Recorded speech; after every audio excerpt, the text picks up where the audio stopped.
नमस्कार, स्वागत है आप सबका। आप देख रहे हैं प्रिय रंजन भारती रिपोर्ट्स। मैं प्रिय रंजन भारती। ममता बनर्जी की पार्टी तृणमूल कांग्रेस के सांसदों में दो फार हो चुका है। कल यानी सोमवार को संसद में पार्टी के सांसद लोकसभा स्पीकर से मिलेंगे और अपने अलग गुट का दावा करते हुए नरेंद्र मोदी सरकार के समर्थन का दावा पेश करेंगे। टीएमसी के बागी सांसद स्पीकर से मिलने के साथ ये फैसला करने वाले हैं।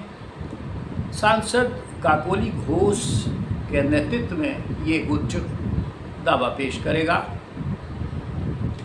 उनका दावा है, काकोली घोष ने कहा है कि 22 सांसद उनके साथ हैं, यानी इस गुट में सांसदों की संख्या अब बढ़कर 22 हो गई है। कि तृणमूल कांग्रेस के 28 सांसद लोकसभा में हैं और 28 में 22 सांसदों के समर्थन का दावा करना कोई छोटी सी बात नहीं रह गई। पहले काकोली ने 20 सांसदों के समर्थन का दावा किया था। इसके बाद 19 सांसदों के उसमें साइन पाए गए थे। अब ये संख्या बढ़ जाने से ये स्पष्ट हो गया कि 22 सांसद, और इसमें कौन कौन से सांसद हैं ये खास महत्वपूर्ण है। जो मदीना और काबा के गीत गाकर के जन समर्थन जुटाने वाली सायोनी घोष भी इस गुट में है शामिल। इसमें बड़े वे तेज तर्रार सांसद भी हैं जिन्होंने हमेशा ममता बनर्जी का साथ दिया। ममता बनर्जी के साथ खुल करके उनकी बात, उनकी तरफदारी करने वाले कल्याण बनर्जी भी, जो संसद में तिक तिक तिक तिक तिक तिक करके नरेंद्र मोदी सरकार की आलोचना अवहेलना करने के लिए जग जाहिर हो चुके थे, वो भी इस गुट में शामिल बताए जा रहे हैं। शत्रुघ्न सिन्हा का नाम भी इसमें शामिल है। हालांकि शत्रुघ्न सिन्हा अभी तक उनका जो कीर्ति आज़ाद का दावा है वो उसके अनुसार वो ममता बनर्जी के साथ बने हुए हैं। लेकिन कल सोमवार को सारी स्थितियां स्पष्ट हो जाएंगी और इन स्थितियों के स्पष्ट हो जाने के साथ ये भी खुलकर सामने आ जाएगा कि सत्ता जब भी आती है और शासन तंत्र चलाने की बारी जब कंधे पर जिम्मेवारी के रूप में आती है, तब भारतीय लोकतंत्र में मर्यादाहीनता, अखड़पन और नादिरशाही प्रवृत्ति का प्रकटीकरण जनता बर्दाश्त नहीं करती। और यही काम पश्चिम बंगाल में लगातार होता रहा। पश्चिम बंगाल में ममता बनर्जी के शासन में न सिर्फ तुष्टीकरण की नीति अपनाई गई। तुष्टीकरण का मतलब सीधा यही है कि बांग्लादेशी मुसलमानों की जो घुसपैठ लगातार उनकी आबादी जिस तरह से बसाई जाती रही वोट की राजनीति के लिए, उनका तुष्टीकरण होता रहा, उनका मान मनोबल और उनकी खुशामद होती रही। बाकी सरकार दूसरे वर्गों के लिए जो उनकी समर्थक थी, खुद बंगाली मानुष के लिए भी वो उतना चिंतित नहीं दिखी सरकार जितनी चिंता उसे करनी चाहिए थी। और यही हकीकत है और इसी के वास्ते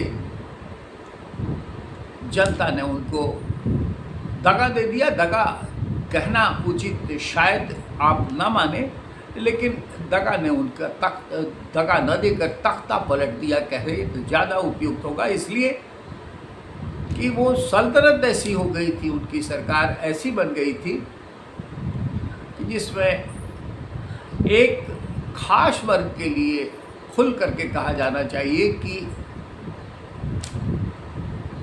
हिंदू समाज के लिए जिस तरह से वो प्रतीकात्मक रूप में सामने आई थी, उनके शासन में हिंदू पर्व त्योहारों का मजाक उड़ाना, भद पिटना और तो और ज्यादतियाँ किया जाना हिंदू समाज के लोगों के साथ जारी था लगातार, और इसकी प्रतिक्रिया हुई। अब वो चाहे जो भी नैरेटिव सेट कर ले, जो समझ ले, लेकिन उसकी ज़बरदस्त प्रतिक्रिया हुई और जनता ने खुलकर बगावत कर दी। अब जनता का मूड भांप करके ये सांसद लोकसभा में अपना पाला बदल चुके हैं, क्योंकि ममता बनर्जी के साथ वो समाज, वो जनता लोक नहीं रही है। टीएमसी अब लोक की पार्टी नहीं रह गई, क्योंकि ज़्यादातर लोगों ने उनका साथ छोड़ दिया। इसलिए पाला बदलना जरूरी था। अपने हित के लिए, अपनी सीटें सुरक्षित रखने के लिए इन सांसदों को ऐसा करना जरूरी हो गया था, और वैसा लोकसभा में करके दिखा दिया गया। लेकिन एक दूसरी बात ये भी है कि सिर्फ लोकसभा में ऐसा हो तो एक मायने होता है, राज्यसभा में भी पार्टी के सांसदों ने बगावत कर दी है। 4 सांसद पार्टी और पद से त्यागपत्र दे चुके हैं। ये सिलसिला भी जारी है। आप ये कह सकते हैं कि ये अवसरवादिता प्रखर रूप से सामने आ रही है। अवसरवादी राजनीति भारत में एक प्रचलन का दौर बन गया है, क्योंकि अभी सत्ता सबसे ज़्यादा प्यारी लोगों को हो गई है, जो जनप्रतिनिधि बनकर जाते हैं। संसद में भी अगर सांख्यिक गणना करें तो नारी बंधन अधिनियम जैसे कई विधेयक लोकसभा में पूर्ण बहुमत नहीं होने के कारण मोदी सरकार नहीं पास करवा पाई और ये गिर गया। अब सरकार यानी मोदी सरकार अपने बहुमत का पूरा आंकड़ा जुटाने का भी प्रबंध कर रही है, और जहां सत्ता होती है, जहां गुण होता है, वहीं चींटियां होती हैं। इसलिए स्वाभाविक है कि सारे सिद्धांत और सारी नीतियों की तिलांजलि देकर के ये लोग सत्ता का स्वाद चखने चले आए। ये पहले भी होता रहा है और आज भी हो रहा है, और यही कारण है कि ममता बनर्जी की करारी हार के बाद उनके यहाँ भगदड़ मच गई। टीएमसी के विधायक और टीएमसी के लोकसभा और टीएमसी के राज्यसभा सांसद उनका साथ छोड़ने लग गए।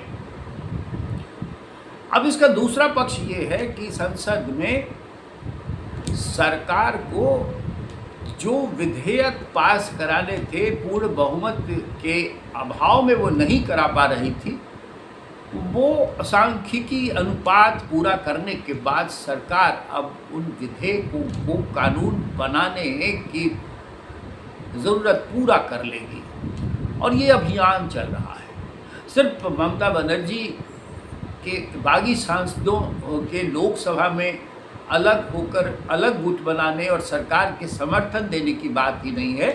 सरकार ने जो प्रबंध किए हैं उसमें विपक्षी खेमे से टूट कर आए, यानी कांग्रेस नित जो अभी इंडिया फ्रंट है उससे, उस कांग्रेस के दगा देने के बाद तमिलनाडु की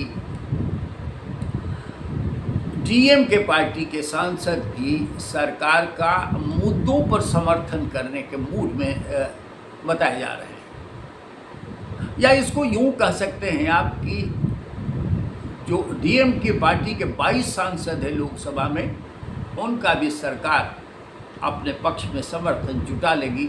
विधेयकों को पास कराने में इससे सहूलियत होगी, और अगर इनकी प्रतिबद्धता थोड़ी और ज़्यादा आगे बढ़कर दिखे तो संभव है ये सरकार के साथ यानी एनडीए का हिस्सा भी कालांतर में बन जाए,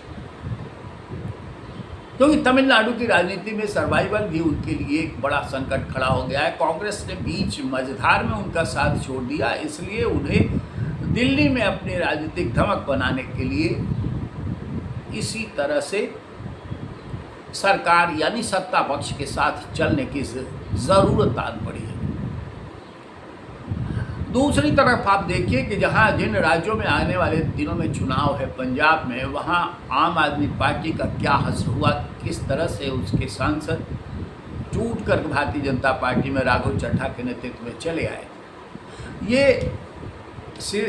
निरंतरता अभी बनी रहेगी। पहले महाराष्ट्र चुनाव के पहले उद्धव ठाकरे की पार्टी में यानी उनके सांसद भी और विधायक महाराष्ट्र में टूट चुके थे।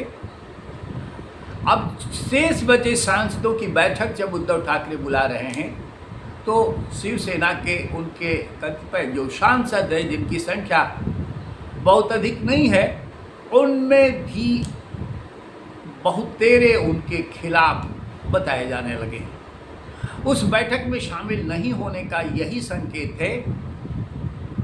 जिन 9 विधायक सांसदों के शामिल होने की बात थी, उनमें से 2 ही शेष बचे और 2 ही बैठक में शामिल हो पाए थे।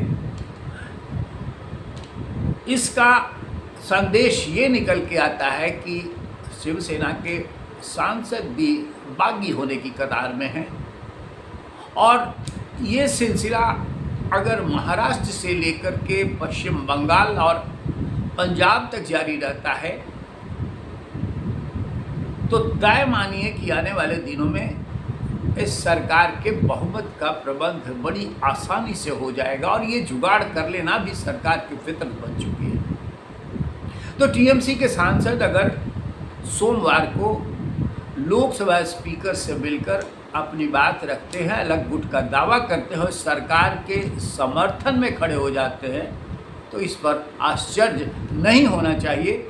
हैरानी ममता बनर्जी को स्वाभाविक रूप से होगी क्योंकि उनकी पार्टी का लगातार क्षरण हो रहा है और ये क्षरण की निरंतरता उन्हें कहीं का भी रखने के पोजीशन में नहीं दिखाई दे रही है।